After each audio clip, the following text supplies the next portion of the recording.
We're familiar with the basic outline of the story of the spies. The Jews believed the bad report of 10 of the 12 spies, claiming that they wouldn't be able to conquer the inhabitants of the land of Israel because they were too strong. And they're punished for their lack of faith in God. Those 10 spies are killed, and the rest of the Jews are told that they'll have to wander for an additional 40 years in the desert, 1 year for every day that the spies had spent in the land. Now, there are those who say that the reason that the Jews didn't want to enter the land was not because they didn't believe in God or they didn't have faith. Of course they had faith. They knew God was on their side, and they knew they'd be victorious if they went into the Holy Land. After all, God has a longer undefeated streak in fights than does Rocky Marciano. So what was the problem? The reason they didn't want to go into the Holy Land is they wanted to stay in the desert, to hang on to that miraculous existence and that miraculously close relationship with God. Their food, manna, fell from the sky. Their water came from a well that would travel with them.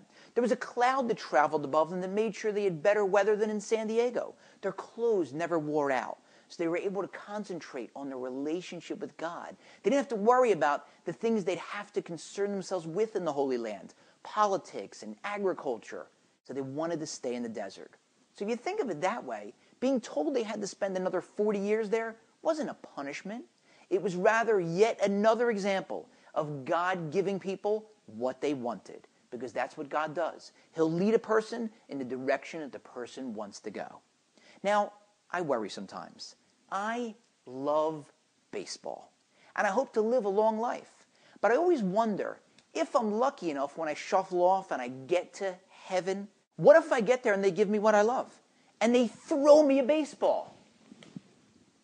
I'm guessing that heaven is a spiritual place.